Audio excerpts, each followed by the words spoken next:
Hey folks, welcome back. In this video, I'm going to share with you techniques that I use to make floating islands. So let's go ahead and get right into it. I'm going to make a brand new canvas. I'm going to make this 5100 pixels wide, 3300 pixels tall, only because I'm going to be showing you two different floating islands, and I think it'll be kind of cool. So what we're going to do is we're going to start off, make a brand new layer. We're going to use the custom shape tool that's going to be in the rectangle tool palette in this area right here. I'm going to just choose polygon, and you can make the polygon whatever dimensions you want. I'm going to just choose 8 for this example, and I'll just go ahead and create something like this. And you want to make sure that you have a foreground color that is not white. And once you have that, in the layers panel, we are going to right click where the polygon 1 label is, and we're going to rasterize that layer. From there, what we're going to do is we're going to use our lasso tool, and we're just going to create some cuts. I'm just going to make some carvings like so, just kind of create some interesting shapes. And I'll make one big one. I don't want to have this video go on forever, so I'll just go ahead and make a couple of big pieces. And let's just go ahead and trim off the fat. So we'll go ahead and get rid of all the stuff at the bottom here. So we have something that we can work with. The perimeter, I'm going to go ahead and trim that a little bit too.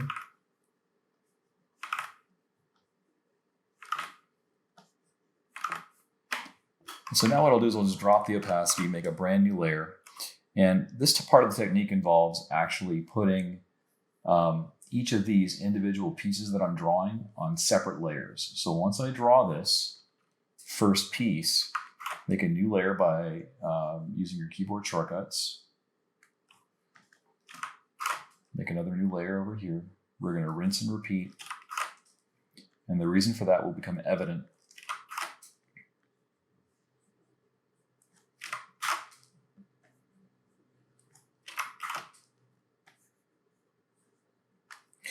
Don't worry if these aren't exactly perfectly traced.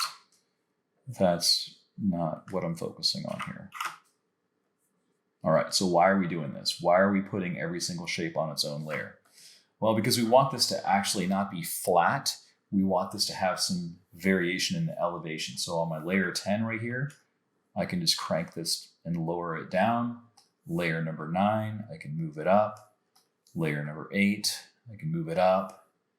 And so on and so forth. So that way I'm getting some really interesting variation here and something that doesn't look,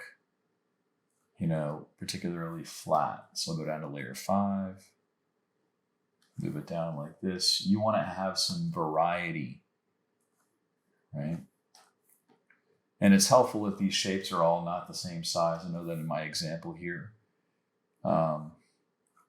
they're looking pretty much the same size. You can also scoot things in or out. So once you have that, what you're doing here is you're just basically creating variations in height. In fact, what I'll do is for my layer 10, I'll just drop it down so it's much, much lower. Now I can take all of those existing layers that I've drawn, merge them together. Let's move this entire thing up. We'll make a brand new layer, and let's just define the perimeter that we want to use for our floating island. And the way I'm doing that is I'm looking at all the hard turns on each of these shapes, and I'm establishing the contour. And these contours are going to taper to some invisible vanishing point that's far below.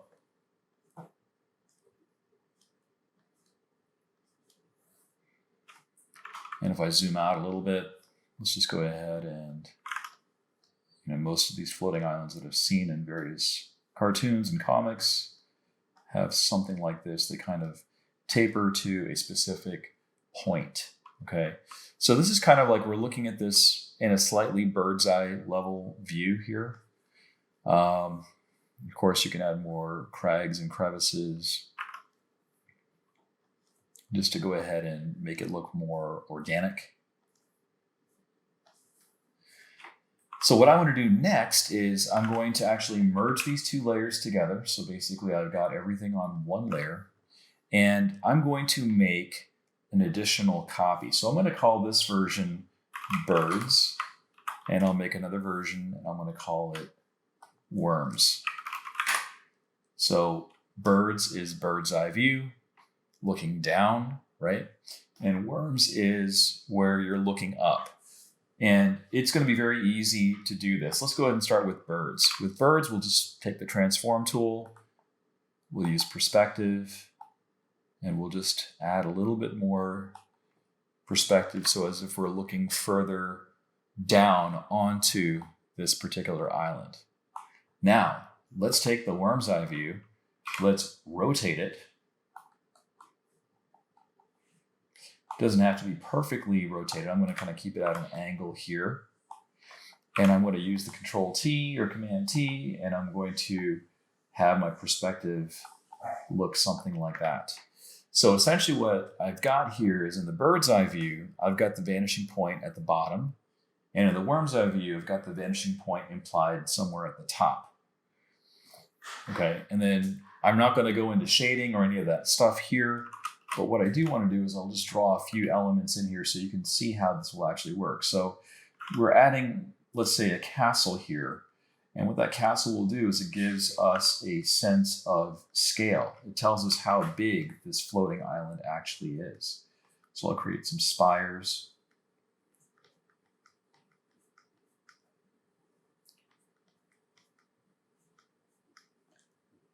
And I'm not going to be super precious with this. You can put whatever you want, details. You can have some foliage, some bushes, and other things like that, you know, trees, etc. You can make this however you want, and that's really not what I'm going to focus on too much. But what you can do is you can think about, at this stage, you can think about where the lights are going to be coming from, and if the light is coming from up top, then everything at the bottom is going to be darker. So you can concern yourself with that. So that's not something I'm going to talk about here. So that's our worm's eye view. Bird's eye view, it can easily go ahead and do the same thing. Let's just say that I want to put some kind of a home or something over here. This also gives me a sense of scale. It tells me how big the island is to maybe an average dweller. And we can have some trees and bushes and all that good stuff. Maybe there's like a path. Maybe there's a bridge.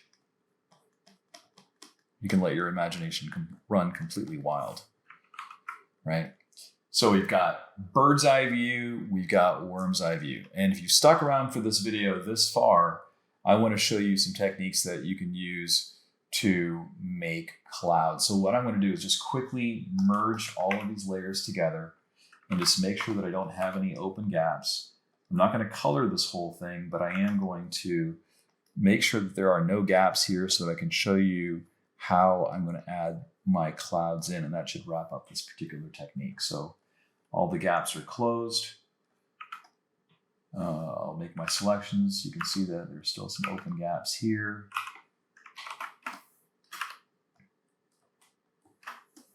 I'll just zoom in just so I can save myself a little bit of time. Okay, looks like we did a good job. Now what I'll do is I'll make a new layer underneath it. Shift Command I, that inverses the selection. I'll lighten it up a little bit. So again, I'm not going to be coloring in this particular video, nor am I going to be inking, but you know, I do want to show you enough to where you can see how clouds are going to work. So floating islands are usually hovering over a space. So if you're looking down on a floating island, maybe you will see the ground below it, and you might see, you know, a shadow that's being cast, right? So that's going to give us this idea that this thing is super high up there, right? You might have some other trees or other elements that suggest that the object is really high up in the air. Similarly, if you're looking up at, say, this castle, You might have, I don't know, maybe treetops, right? That are kind of pointing towards that particular area. There might be some mountains or other things that suggest that this is really high up in the air. So let's talk about clouds. And in order to do that, let's just go ahead and pick another value. Let's just go ahead and pick a blue value. I know these colors aren't super great, but the bonus tip here is clouds. We're going to start off by just making a asymmetric shape like this. It's almost like a horizontal teardrop that has some, roundness to it, right? I'm using the lasso tool for this. I'm going to hit Option Delete, and I'll do something similar on this side. The key here is I'm making these clouds asymmetrical, which means I cannot fold the left on top of the right or vice versa. They are not symmetric. So now the bonus tip here is just to go up to Filter, Blur, Gaussian Blur. And if you select a Gaussian blur, you can adjust this to taste. You have to kind of blur it somewhat. So I've got about roughly 42 pixels of blur. Clouds are another great way of providing atmosphere and depth, and also suggesting altitude for your floating island. So I hope you found this tip to be useful. Let me know what you think in the comments below. I'm very curious to know what your thoughts are. Was there something that you want more elaboration on with regards to some of the techniques that I've shown? Have you tried this out? If you have, go ahead and find me on Instagram at Krishna Draws and tag me. I'd love to see what you're working on. As always, thank you for watching. I do appreciate the likes and subscribes. Let's see if we can get to 1,000 views, within the next couple of months. Thanks again for watching. See you on the next one.